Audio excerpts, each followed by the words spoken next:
Today I'm going to be telling you everything you need to know about journaling. I'm going to be showing you how I journal, what I use to journal, literally do a flip through of some of my own journal pages, and hopefully just give you some page idea inspiration or maybe inspire you to actually start a journal. First and foremost, these are my journals. This is my main journal. This is what I write anything and everything in. There's like no organization or theme. I know a lot of people like to sort of have different journals for different things like manifesting or just like writing actual journal entries, but I like to do it all in here. Everything's sort of in one place. This particular journal is actually from Michael's. I want to say it was like $6 or $7. It's really cheap and the quality is really good. Then I recently actually started this, which is just a dream journal. I strictly just record my dreams in this book. As soon as I wake up and I remember my dream, I jot it in here. I got my dream journal from TJ Maxx, and I really recommend going to TJ Maxx or Marshall's or Home Goods, those kinds of stores, because they always have really cheap stationery, and sometimes you can find like really good notebooks like this one. This one, I feel like everyone has seen this notebook. It's the do-it-yourself motivational journal, and basically it's just like pre-planned out pages that you can fill out, but it's really cute and aesthetic. That's kind of why I got it. I honestly don't use this one that often, but when I'm like bored and I don't feel like filling out a whole page in my actual journal, I'll just like fill out some of these pages for fun. You can get this literally anywhere. I think I got mine at Barnes & Noble, but I've seen it on Urban Outfitters. I think Target may sell it. Supplies. Okay, I feel like if you're into journaling or stationery or note-taking or any of that stuff, you probably know what these are, but I'm gonna put you on something if you don't know what these are. These are Muji pens, and I literally cannot write with any other pen. They're just these like black gel pens, and they write so smoothly and they dry really fast. Also, washi tape. It is both practical and it's cute for like decorative purposes, but I just use it to like secure pictures down or something, or sometimes if like a page is like kind of boring, I'll just put this around the edges. This thing comes in handy. It's just like a little tape roller dispenser. You just roll it on the back of whatever you want to put in your journal, and it has a little like line of tape. Also, I love using mild liners. I actually don't have them with me right now, but they're basically just like these little highlighters, and they have a marker on one end, and they have a really cute color assortment. Then I have some stamps and ink.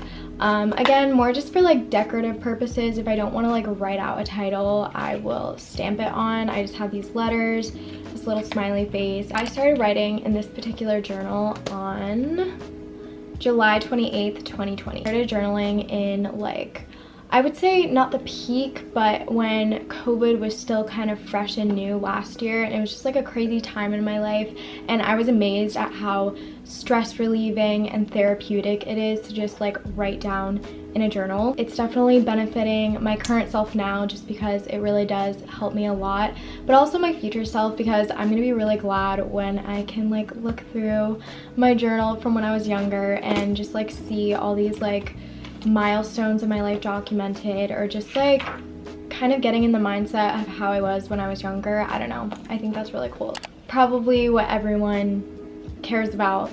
I am gonna go through this journal. I might have to blur some stuff out because there's definitely some personal things in here, or just like super embarrassing things in here. I'm sorry if this is embarrassing. Don't make fun of me. I did this little sticker collage here on the cover, so I thought that was cute. On my first page, I did a little like welcome page. It says welcome to my life, and basically I just talked about how like it's such a crazy time in my life that I wanted to start a journal to like sort of document what's going on. So I do a lot of lists in my journal. I'm a very like list person. I love making lists about literally anything. So this one says Depop and thrifting wish list, and I basically just listed a bunch of things that I hoped to find on Depop or at the thrift store, and then some of my favorite shops and sellers on Depop. Still love this page. Reading it, super cringy, but like visually I think it's really cute, and I don't know, I liked the idea. So basically I just did a playlist page. I included some of my current favorite songs at the time. This one, this is like the first of many manifestation pages.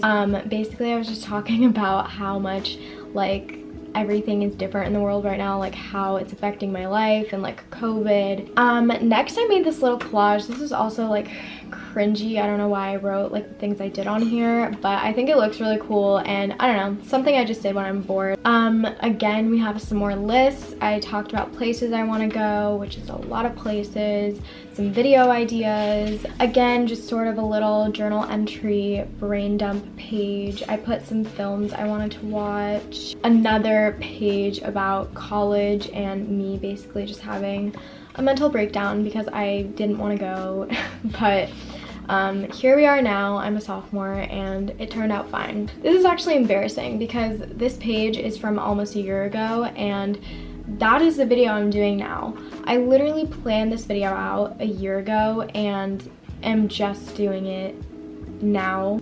Here is more of the journal page, and here were like a bunch of header and title ideas. I don't really do my titles like this anymore, but these are actually really cute, so there's some inspiration for titles if you need them. Another manifestation page, sort of a summer life update. Oh, look at this. Okay, so a page idea I guess would be sort of like brainstorming, because this was me brainstorming for my merch, which is actually a thing now. I have merch, came out a few weeks ago. Kind of funny to see this and see like how it actually changed. Also, these drawings look like they were done by a 5-year-old. Then I have my summer reading list. I just titled it Goodreads, and I basically put a list of books that I wanted to read, and then when I read them I crossed them off and gave them like a little rating. Another summer life update sort of page, and then I really love this page. It's like a little summer photo dump collage, and I don't know, I think I'm gonna start doing a lot more of these pages like every season or something like that. I recently started doing these types of pages, like a monthly reflection page. This one I just put a bunch of Polaroid pictures from my freshman year, and then I have this little flip out thing of Polaroids. More manifestation, I do that a lot, clearly. These are some of my favorite pages that I make. I love like making pages about like a trip or a special memory and like keeping mementos from that event and then making a page about it. This is from when I went to the Keys, and I just documented what we did on each day. I documented my merch being released. I have like the packing slip that I got from the samples they sent me and the labels that came with each of like the samples of my merch. Another reflections page for July. Yeah, I just painted this mountain scene, and then I did another list page of things I wanted to see in New York, and then another sort of memory page. I kept a bunch of my things from New York, my Met tickets. We got this little photo ticket from the Empire State Building, our hotel that we stayed at, and just like some film or some negatives from film pictures I took. And the next few pages are sort of like a little scrapbook of New York. I just put some of the disposable film pictures that I took on the trip in here, so I have like my boyfriend and me, and I don't know, I think it's really cute and I love these pages. Then I have a little journal entry about going back to school, and then some updates about some big things that happened to me. Moving into my first apartment, releasing my merch, and I turned 20. That's all I'm going to show you. That is my journal. Hopefully you guys got some page ideas from that. Also, I just wanted to thank Audible for sponsoring this video. Audible is a leading provider of spoken word entertainment all in one place. They have thousands of titles of audiobooks ranging from bestsellers to new releases, and they also have some binge-worthy podcasts. If you've watched my recent videos, you know that I'm currently reading Just Kids by Patti Smith, so that's what I've been listening to on Audible recently. I love reading, but I'm also a college student, so life gets kind of busy and I don't always have the time to sit down and read a book, which is why I love Audible, because I can get all of my stuff done while listening to my favorite audiobook or podcast. Audible members get 1 credit every month to use on any title from their premium selection, and they also get access to the Plus catalog, which has thousands of audiobooks and entertainment, guided fitness and meditation, sleep tracks, and podcasts. If you're interested, you can try out Audible for free for 30 days by visiting audible.com/EmmaClaire or texting Emma Claire to 500 500.